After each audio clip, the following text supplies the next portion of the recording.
जफीर जफीर जो सबसे बड़ी बात हुई है, जिस तरीके से हमारे 9 इलाकों में घुस करके हिंदुस्तान की सेना ने जिस तरीके कोहराम मचाया है, इस पर वजीर आजम ने कह दिया है। वजीर आजम बोल रहे हैं इस पर खामोशी नहीं बरती जाएगी।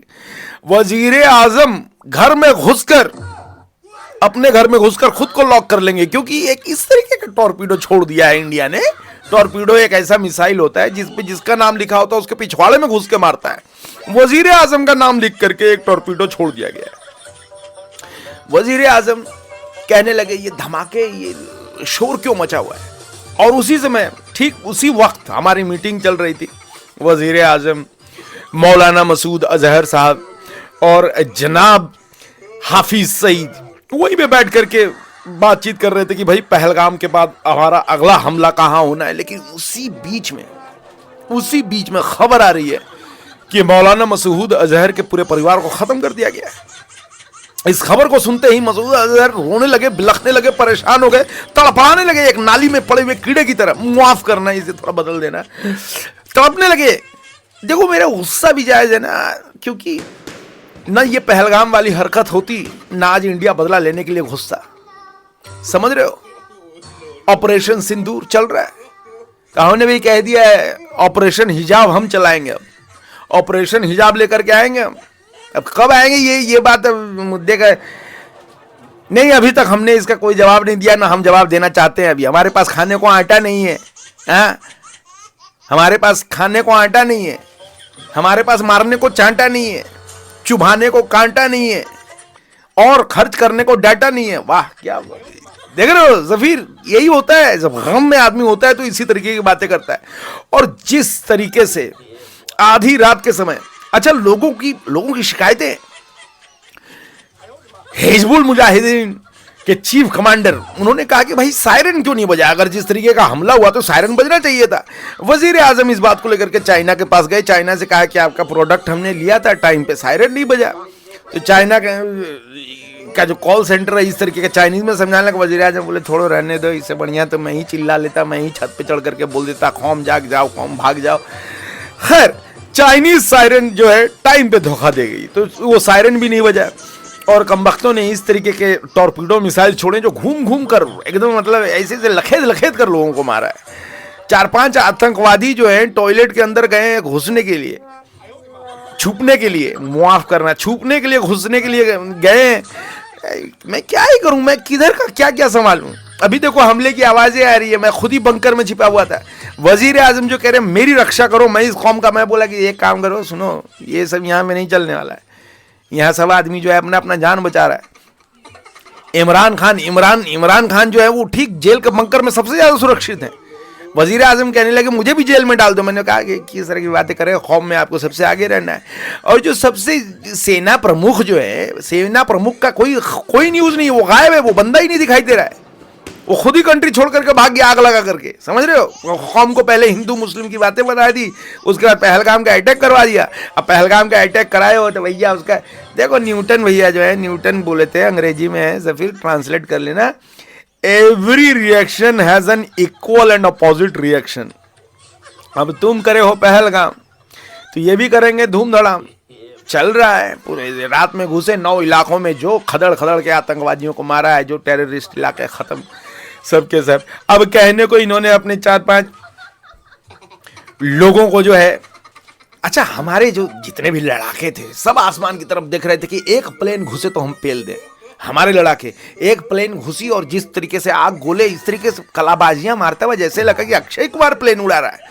समझ रहे हो? कलाबाजियां खाता हुआ, हमने इतने सारे गोले दागे होंगे, एक से कम वक्त इनके पता नहीं निशाने इतने नालायकों के नीचे से छोड़ जा रहे हैं। हम कह रहे हैं कि एक काम करो वजीर आजम, एक को कोई आसमान को भेजो, कोई आसमान को जाने में तैयार नहीं है। और उस पर से ये इन्होंने बोला, वजीर आजम जैसे ही ये हमला हुआ उसके बाद शाहिद अफरीदी को फोन किया कि अरे अफरीदी भाई यहाँ आओ, तुम काहे के लिए तुम चिल्ला के ये कप चाय का कप पकड़ करके खड़े होकर के बोल रहे थे कि चाय पीने आओ, चाय पीने के लिए इनवाइट कर रहे हैं। आ गए साले चाय पीने के लिए, चाय पीने के लिए आ गए, नीचे आग लगाया, आसमान में ही चाय बनाई और वहीं से पीते हुए निकल गए। क्या कर लिया हम लोग? एक तो बड़का बड़का बकचोदी लोग पेल देते हैं, समझे? ये क्रिकेटरों को एक तो पॉलिटिक्स में आने नहीं चाहिए। एक इमरान खान पॉलिटिक्स में आ गए, उनको देखो अभी हमने अंदर डाला है। वजीर आजम ठीक कह रहे हैं, जिसकी पॉलिटिक्स होती है उसी को बात करनी चाहिए। यहाँ पूरे कौम में जो है एक दहशत का माहौल है, खौफ का माहौल है। और दूसरा क्या हुआ, इधर इन्होंने आग लगा दी, इधर चाय बना करके निकले और उधर मॉक ड्रिल कर रहे हैं। हर जगह कंट्री की लाइट ऑफ कर दी है, कंट्री की लाइट ऑफ करके एकदम मॉक ड्रिल चल रहा, खतरनाक एकदम, जिस तरीके से तूफान। एक तो राफेल, इस तरह का राफेल एक जहाज है, ऐसे वैसे ऐसे वैसे, अरे बाप रे बाप। हमने वजीर आजम से कहा कि वजीर आजम ऐसा कुछ है आपके पास? वजीर आजम कहे हमारे पास परमाणु बम। अरे डायरेक्ट परमाणु बम फोड़ दोगे, उसके आगे पीछे भी कुछ होता है, जब देखो तब तुम चिल्लाने लगते हो कि परमाणु बम है, परमाणु बम। अरे परमाणु बम डायरेक्ट अटैक थोड़े होता है, उसके आगे पीछे भी कुछ होगा। तो नहीं, उसके आगे पीछे कुछ बताने को है ही नहीं। हमने कहा वजीर आजम रहने दो, अब फिर तो जो कर रहा है इंडिया जो कर रहा है। दूसरी बात ये, एक तो पानी रोक दिया, दूसरा बात अब खबर आ रही है कि इतना हमला करके गए, अब ये पानी छोड़ने वाले हैं, अब पानी छोड़ने वाले हैं फ्लड में। एक अलग ही माहौल चल रहा है। फिर मैं क्या कहूँ, मुझे तो, मैं बहुत गमज़ुदा भी हूँ।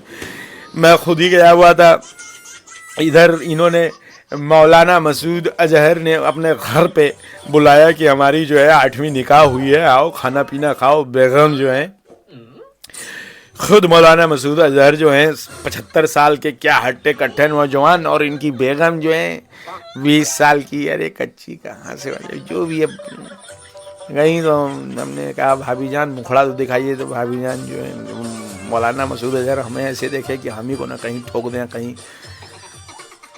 गले से लिपट के खुद ही ना फट जाए, तो सुसाइड बॉम्बर जो भी है। ये सारी चीजें चल रही थी। मैंने कहा देखिए जो भी बातचीत चल रही, तभी धमाकों की आवाज से जो है मसूद अजहर साहब जो हैं वो कहने लगे कि लग रहा है कि हमारे बच्चे बाहर पटाखे फोड़ रहे हैं। अब बच्चे पटाखे फोड़ रहे हैं मतलब इनके बच्चे अक्सर फटते रहते हैं, तो इनको लगा कि कोई आपस में फट रहा होगा, बाहर निकल के ऐसे निकला होगा, जाके प्रैक्टिस चल रही होगी इनकी कि कैसे जाके मस्जिदों में फटना है, रोड में फटना है। तो 3-4 बंदे ऐसे ट्रेनिंग में फट जाते हैं। तो मसूद अजहर बोले कि टेंशन मत लो, ये आपस में फट रहे हैं, ये हमारी ट्रेनिंग का एक हिस्सा है। मैंने बोला अच्छा ठीक है। मैं बिरयानी का एक निवाला लपटा। इनको एहसास तब हुआ है जब इनके पिछवाड़े में एक टॉर्पीडो घुस गया। एक मिसाइल जो है सिर्फ अंदर घुसा और अंदर घुस के निकल आया बाहर, फटा नहीं। ये एक अलग ही तरीके का टॉर्पीडो था। फिर बाद में मुझे समझ में आया कि मौलाना मसूद अजहर के पिछवाड़े को टॉर्पीडो मार गया। समझ रहे हो, इतनी गंदी मतलब चीज हुई है कि टॉर्पीडो ने इनका ले लिया पिछवाड़ा। जिल्लत जलालत और जिस तरीके के शेम में नजर आए मौलाना मसूद अजहर, कहने लगे कि हाय अल्लाह हाय तौबा, ये क्या दिन देखना पड़ रहा है। हमने कहा टॉर्पीडो किसी शेख ने बनाया होगा। समझ रहे हो, तो ये सारी चीजें चल रही थी। लेकिन जो हमले हुए हैं, इस हमलों को लेकर के मैं बस इतना ही कहना चाहूंगा कि हिंदुस्तान ये न समझे कि पाकिस्तान कमजोर है। हम हमारे मुल्क के लिए हमेशा खड़े हैं। नहीं आगे नहीं जाएंगे, आगे पीछे जाके खतरा है। हम हमारे मुल्क के साथ हमेशा खड़े हैं। हिंदुस्तान हमें कमजोर न समझे। समझ रहे हो, हम आएंगे और कंट्री में घुस के आपके आटे को उड़ा करके ले जाएंगे। हम तो कह रहे हैं लड़ाई झगड़े का क्या ही फायदा है। बॉर्डर में आओ, चुपचाप 3-4 बोरियां आटा हमें दे दो, हम लोग भी चुपचाप अपना रोटी वोटी खाएं, सो जाएं। क्या जबरदस्ती की लड़ाई झगड़ा में रखा हुआ है। तुम ऑपरेशन सिंदूर चला रहे हो, अब हम ऑपरेशन हिजाब चला देंगे। कैसे चलाएंगे जाने वजीर आजम। हमारा काम है बोलना। देखो पत्रकार लोग का काम होता है हूँ हल्ला ये हल्ला मचा दो। समझ रहे हो, जैसे कि तुम लगे हुए सुबह से हम उस कौम के हैं, हम जिन्ना के हैं, हम मिन्ना के हैं। अरे कर क्या लिए तुम? अभी तक कर क्या लिए तुम? कारगिल लड़ाई में पेल दिए गए। 1971 वाले वॉर में जो है एक तो हमने अपने, समझ रहे हो, हम ही को काट के हमसे औलाद पैदा करा दिया गया जबरदस्ती का। हम चाहते नहीं थे बांग्लादेश पैदा हो, लेकिन इन्होंने जैसे होता है दादा आकर के ठोक ठाक के हम ही से बच्चे पैदा करवा गया। 1971 कारगिल, उरी, बालाकोट और कितने स्ट्राइक होंगे एयर स्ट्राइक के नाम पे जो हमें पेला जा रहा है। और इनका जहाज जिस तरीके से आता है अक्षय कुमार के स्टाइल में वोल्ट मारता हुआ निकल गया। हम वजीर आजम कहने लगे ये कौन उड़ा रहा है। हमने कहा कि अब ये पता करके मैं बताता हूँ। उधर इमरान खान जो है जश्न मना रहे हैं जेल के अंदर। वजीर आजम की स्थिति बहुत ही ख़राब है। टर्की, कभी चाइना, कभी डोनाल्ड ट्रंप, इन सब से बातचीत कर रहे हैं, लेकिन कोई इनके साथ सब नाम के दोस्त हैं, कोई काम नहीं आ रहा है। ओवर ड्यू जफीर, ओवर ड्यू, मामला बहुत गंभीर है, ख्याल रखना, ख्याल।